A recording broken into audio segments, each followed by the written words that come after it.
All right, let's talk about something that affects so many of us over 60, but honestly, we don't talk about it enough: constipation. Yeah, I know, but it's super common, and that doesn't mean it's just a normal, unavoidable part of getting older. So, we're gonna dive deep into this. And, this quote from geriatrician Dr. Leslie Kernison just hits the nail on the head. We've all heard the jokes, right? Constipation is treated like a punchline.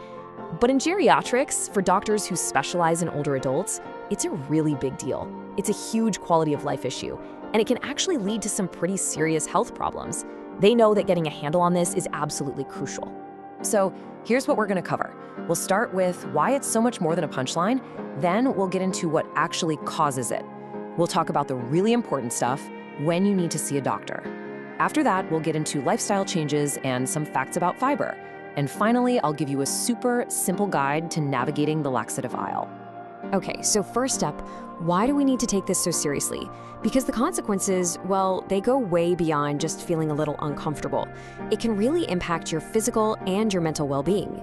I mean, look at this list. It starts with things you'd expect, right? Abdominal bloating, feeling uncomfortable, which can then tank your appetite. But then it gets more serious. We're talking painful hemorrhoids, even fecal incontinence. And think about this. For someone with dementia who can't express that discomfort, it can show up as irritability. It can even contribute to delirium, a state of severe confusion. And in the worst case scenario, you get what's called fecal impaction, a complete blockage that's a medical emergency. The point is, this stuff is no joke. So if we want to fix the problem, we've got to understand where it's coming from. Let's get into the basics. What do we even mean when we say chronic constipation? And what are the main culprits? Okay, so the term chronic here just means it's been going on for a while, think 3 months or more. And the signs are pretty clear. You're straining a lot, your stool is hard or lumpy, you have that frustrating feeling that you're just not quite done, or you're having fewer than 3 bowel movements a week. If any of that is ringing a bell, then yeah, you're in the right place. And here's the tricky part. It's usually not just one thing. It's often multifactorial, which is just a fancy way of saying a bunch of things are ganging up on you. You can see how complex this is, right? It might be lifestyle stuff like not enough fiber or water or not moving around enough. It could be an underlying medical issue like your thyroid being off or your colon just moving things along more slowly than it used to. But a huge factor, especially as we get older, is the medications we take.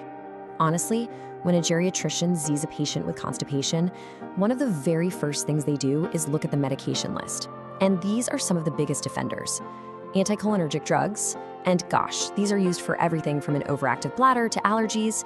They basically slow down your whole rest and digest system. Opiates are famous for causing constipation. Diuretics or water pills can dehydrate you. Even certain calcium and iron supplements and some common blood pressure meds can be the culprit. Okay, let's pause here because this next part is super important. A lot of the time you can manage this at home, but there are certain symptoms that are red flags, and they mean you need to get a medical evaluation right away. So you have to ask yourself this question. Is this just, garden variety constipation? That's what doctors call it when it's not being caused by some other serious disease. But how can you possibly know for sure if what you're experiencing falls into that camp, or if it's a sign of something else? Well, these are the alarm bells. These are the things you absolutely cannot ignore. If you see blood in your stool, and that could be red or black, if you have unexplained weight loss, like 10 pounds or more, or if you have a strong family history of something like colorectal cancer, any of these things mean it's time to stop guessing and call your doctor. Seriously. All right, so assuming none of those red flags are flying for you, let's switch gears and talk about solutions. Your first line of defense is always going to be lifestyle. And these are simple things, but they are so powerful. First, drinking more fluids. That's totally non-negotiable. Then, gradually, and I have to stress gradually, upping your fiber. Prunes are a classic for a reason, They've got fiber and a natural laxative effect. Also, try to get on a schedule. Establish a regular time to go to the bathroom, maybe after a meal. And you might be surprised, but something as simple as a little toilet stool can put your body in a better posture and make things go a whole lot easier.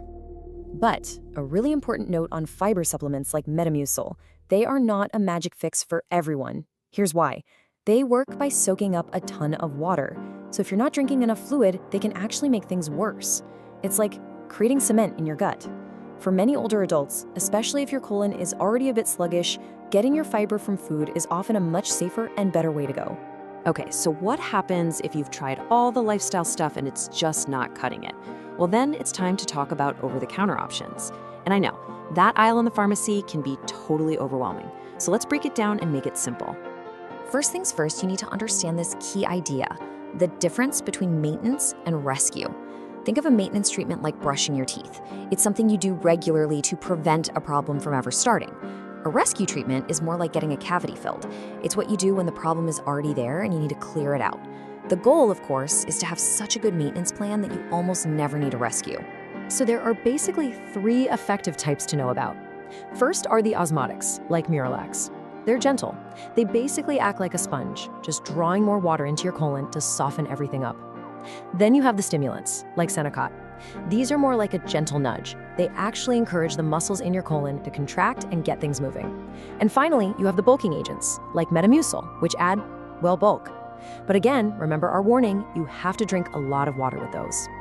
And hey, here's a little pro tip that could save you some money and a lot of frustration.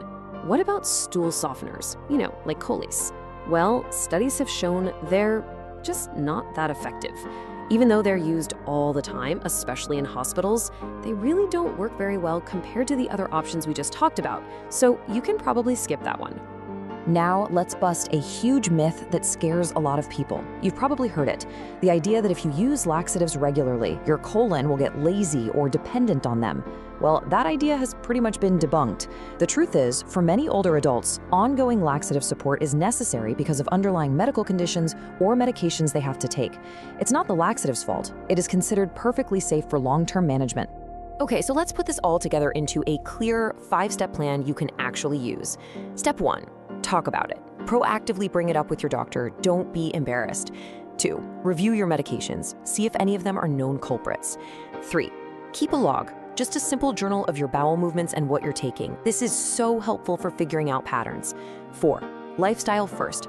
Always start with diet, hydration, and routine changes. And finally, step 5. If you need to, add laxatives smartly. Start with one of the gentle ones, like an osmotic, and adjust as you go. So, I'm going to leave you with a question to mull over. Based on everything we just went through, what's one little change you can make to your routine, starting today? Or what's one specific question you can write down to bring to your next doctor's appointment? Because just taking that first small step, that's the most important one you can take.